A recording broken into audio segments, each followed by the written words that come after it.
రంజాన్ పండుగ యొక్క శుభాకాంక్షలను మీకు తెలియజేస్తూ, రమజాన్ యొక్క సందేశాన్ని క్లుప్తంగా మీ ముందు ఉంచేటువంటి ప్రయత్నం చేస్తాను.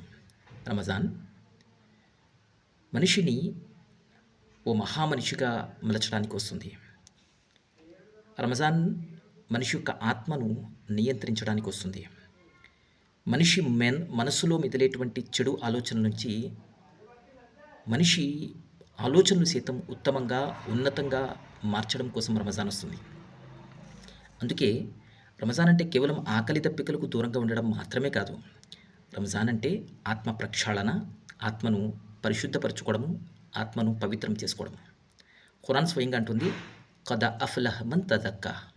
ఎవరైతే తన ఆత్మను పరిశుద్ధపరచుకున్నాడో ఆ వ్యక్తి సాఫల్యాన్ని పొందాడు అని అంటుంది. కాబట్టి మనసులో ఒక హిందూ పట్ల కానీ, ఒక క్రిస్టియన్ పట్ల కానీ, ఒక బౌద్ధుడి పట్ల కానీ, ఒక జైనుడి పట్ల కానీ, ఒక సున్నీ షియా పట్ల కానీ, షియా సున్నీ పట్ల కానీ భేదభావము లేక మనసులో ద్వేషభావం ఉన్నట్లయితే నిస్సందేహంగా అల్లాహ్ యొక్క ప్రేమను మనం పొందలేము.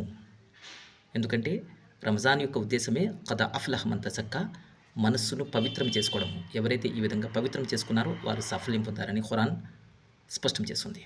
కాబట్టి రంజాన్ మాసంలో మనం నేర్చుకున్నటువంటి ప్రేమ భావనను ప్రజల్లోకి తీసుకువెళ్తాము. అందరినీ నవ్వుతూ పలకరించండి, అందరితో స్నేహంగా ఉండండి, కులపిచ్చి మతద్వేషాన్ని వదలండి. ఎందుకంటే కులము వృత్తికి సంబంధించిన చిహ్నము, మతము మతి నుండి వస్తుంది. కానీ ధర్మము దైవగ్రంథాల్లో నిక్షిప్తమై ఉంది. దైవగ్రంథాలలో సర్వే జనాహ సుఖినో భవంతు అని చెప్పాడు. అందరూ బాగుండాలి అనేది అందులో సారాంశము. నిన్ను వలె నీ పొరుగువారిని ప్రేమించు అన్నారు. అది కూడా పొరుగువారిని ప్రేమిస్తూ అందరితో ముందుకు సాగాలి అనేటువంటి భావన. వల్లాహు గఫూరుల్ వదూద్ అని చెప్పి అన్నాడు. నిస్సందేహంగా అల్లాహ్ మానవులందరినీ ప్రేమిస్తాడు అని చెప్పాడు. ఆయనే అందరినీ ప్రేమిస్తున్నప్పుడు నువ్వెవడవయ్యా మతం పేరుతో, వర్గం పేరుతో వేరొకరిని ద్వేషించడానికి?